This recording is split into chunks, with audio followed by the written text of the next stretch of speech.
to give a warm Tamborine Life Church welcome to our brother Paul Williams. Thank you. And I'm very blessed to be asked to come up here today and share my testimony. It's something new for me to be sharing testimonies. I did it at my own church about 3-4 weeks ago, and the response was quite amazing, really. It's given me another purpose in my life to be able to share what happened to me. So I think the best way to, seeing you don't really know me very well, where my church went through everything that I went through over the last just over 12 months with me. So as you don't really know me, I'll give you a little bit of background on what happened. So probably 20 years ago I had my first knee replacement, and it was only a few months after that I had trouble with it, and they put a metal rod throughout the leg. So over the next 19 years or so I had 8 knee replacements because none of them really worked. So going back to June last year, they decided to go in and put a new kneecap in for me that had never been replaced. Within a few weeks, I ended up going out of the hospital. It hadn't healed, but I ended up, I had staph infection from the hospital. But within a few weeks, it really got bad, and I went back to see the specialist who put me straight back in hospital. I had sepsis, and that sepsis turned to septic shock. So I was put into my first coma, and over the next few weeks, 3 weeks, I ended up with 3 different comas that I was in. So I was brought in and out of a coma. Every time they brought me out of a coma, it was to flush out the leg and try and get rid of the infection that was in there.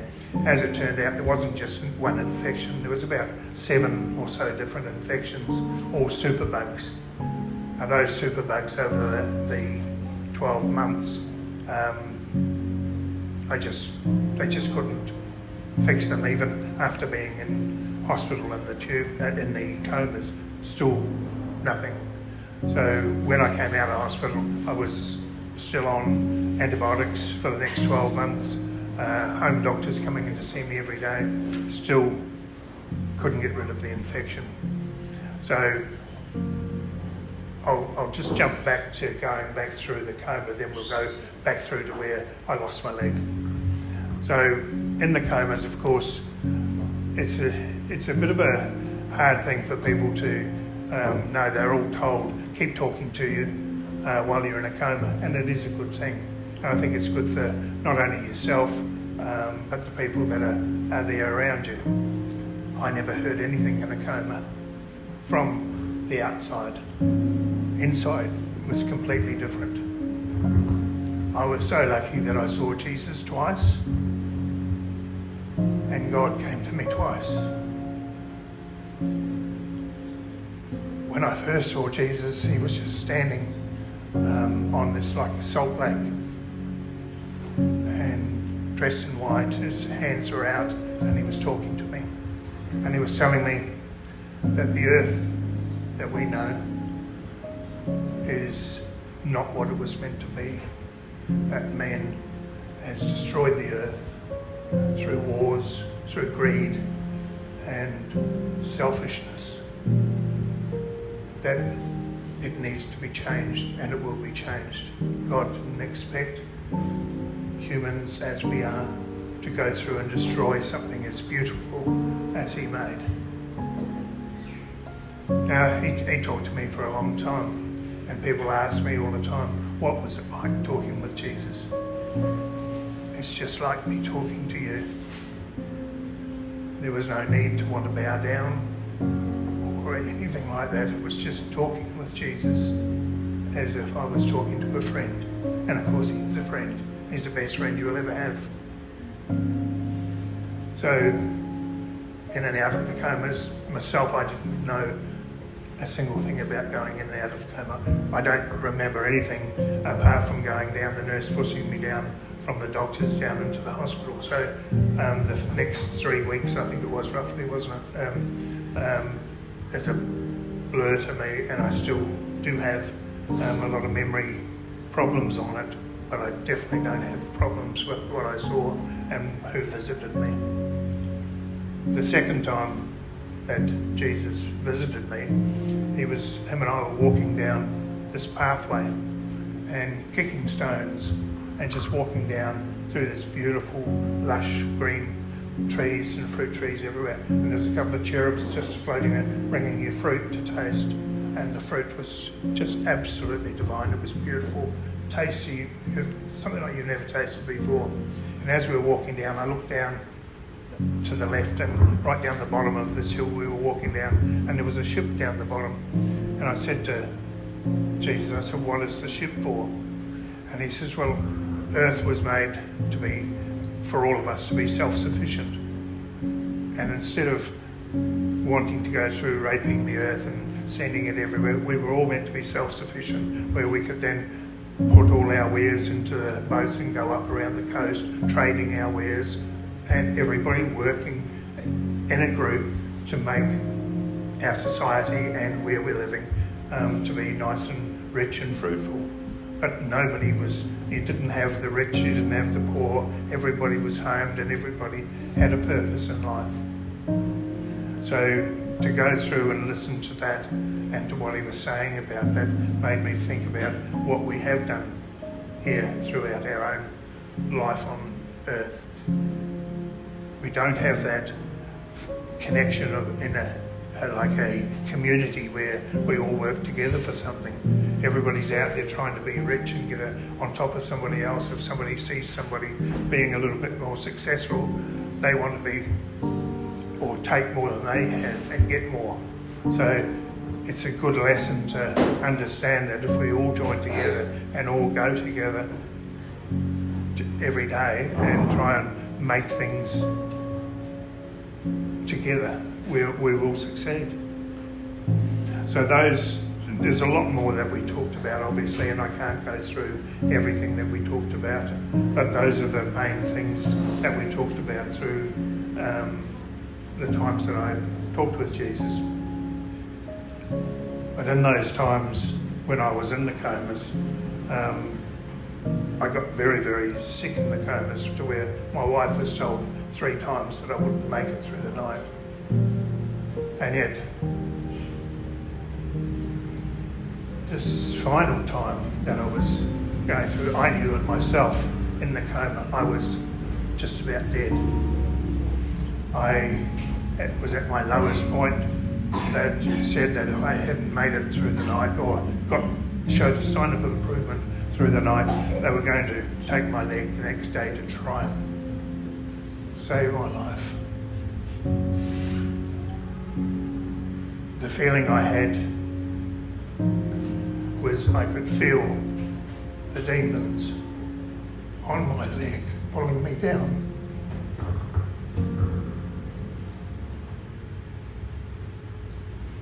I could feel their teeth, and I knew I was just about dead. And I just put my arms out and said, Jesus, save me.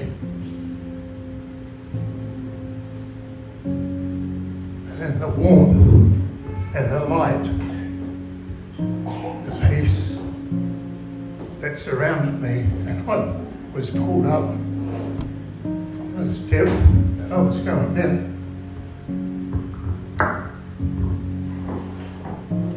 So even today, it's a very emotional thing for me. But from there on through, I've never had a peace that goes through me like I had. And like I got that day, the peace, the serenity that I have, it's just surreal. And you know, the next morning was the first time that I started to show improvement.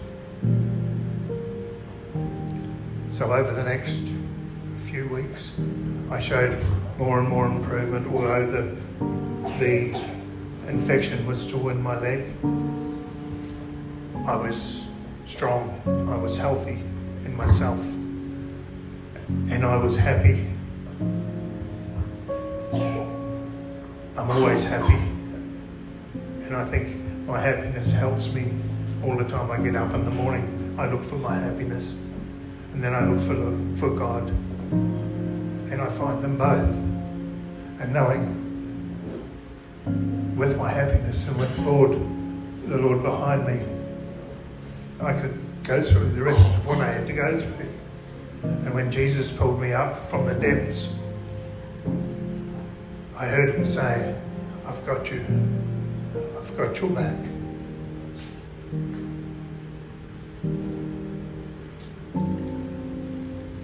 So eventually, I got out of hospital, went home, had hospital coming to me every day, changing wounds, had a machine on my leg trying to suck out the infection. And that was from June last year to eventually they decided in March that they put me back in hospital, take all the metal components out of my leg as the infection was attached to my leg. So they took my knee out, they took the metal out, apart from the one in the thigh. They couldn't get out because it'd been there 29 years, or sorry, 19 years. I've added an extra 10. They've got it had been there, it was so jammed, and then they couldn't get it out. So they left me without a knee and put a spacer in there instead. So filling it with antibiotics, filling me every day with antibiotics, still nothing would go. My markers were so high up that they had never seen the markers for infection so high, and yet to be still alive. But God was with me. So in May, when I went back to see the specialist, he said, there is nothing more we can do. We're going to have to take your leg. Look, I think he was more upset about it than I was. I just thought, oh well, if that's what we have to do, I'll do that. But I will live and I'll be alive, and Jesus would be with me. So on the 19th of May, I went in, and that afternoon I had my leg amputated. I remember waking up in ICU, which was the second or third time I'd been back in, and I had no pain at all. So from a horrendous pain for 12 months to no pain. And the nurses were saying, what is your pain score between 0 and 10? I said, nothing. They said, oh, that can't be right. You must have some sort of pain. You've just had your leg off. I know we've got you on high painkillers, but you must have some sort of discomfort. Nothing. I was happy. Look, it was like a new lease on life for me. It was hard to look down and not see anything. It was actually quite comical for me, because they obviously coming out of surgery, you usually come out, and all your clothes are gone. So I like to be covered. So I asked to put a pair of shorts on, and they helped me on with my shorts onto this leg. And as I went to pull them up, I went to lift this leg, and it came up so quickly, because there's no weight there, that it just about kicked myself in the nose. So it's just absolutely amazing how that felt. It was just, no pain. It was just great. So I was in ICU for a couple more days, and then they decided to send me back up to the ward. And all that time, still no pain. Getting into the ward, the nurses carried on, pain level. No, it started to be off any sort of medication that they were putting on. So from the Monday night that I finally had my leg off, on the Sunday, I said, can I have some time out of hospital? And I went to church. And that's only 6 days after having your leg gone. But God was with me. and wanted me to go to church and show all my family how easy it was if you had faith, you believed in God, how you could come through anything. And as I said, going to church, people's faces and jaws just about hit the ground, thinking, like 5-6 days after I leave off going to church. I think it made some people that would not go because they might have a sore back or something a bit, oh gosh, if he can do it after 5 or 6 days, surely I'm going to have to go to church every day. But it wasn't about me. Nothing has been about me. All what I have gone through is about God and how my faith in God got me through everything. Now, the first time meeting with God, and I know Jesus, God, the Holy Spirit are all one, but separated in my seeings, I saw Jesus as Jesus looks to basically most people, I suppose. God was a presence for me. So taking me out of the depths of where I was going was this presence, this warmth. But that was the first time that I noticed that. On the second one,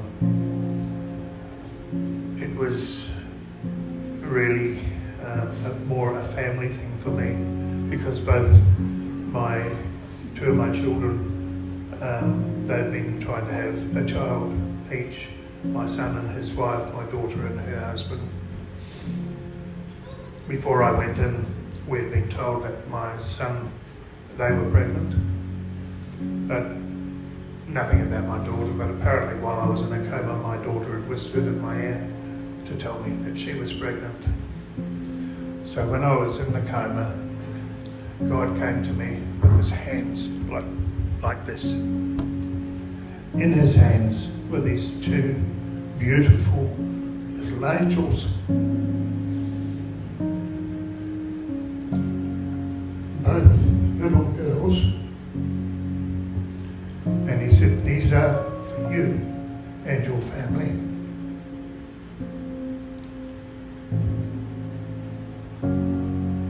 Sorry, it's emotional because I keep watching my wife and she's tearing. On the 10th of December, the first little angel was born. And on the 10th of April, the second little angel was born. Both little girls, and both absolutely beautiful. And God gave us these beautiful angels and another lease of life for me. I have a purpose in my life. When I came out of hospital, I could go through to the park. The peacefulness in me made me look around at things I'd never seen before. Little bugs and little insects, all going about their life. They all had their purpose. I had my purpose in life now. I had to share what I went through. And because I can share that, I hope you all can get something out of that provided you do have your faith. Keep your faith, keep it strong every day. Stay happy. You'll all get there. I don't focus on the things I can't do. I only focus on the things I can do now. It's been a big change for me. 15 weeks ago is when I lost my leg. Yesterday was the first time in 15 weeks I actually got outside and I was able to whippersnip my lawn, going through on the edges. So every day helps me to get a little bit stronger, helps me to do things I couldn't do a few weeks ago because I believe and I pray with God. I put scriptures on my TV every morning when I get up. God's with me all the time and He's with all of you. All you have to do is talk to Him as if you were talking to your friend. Okay. Thank you very much for listening to me this morning.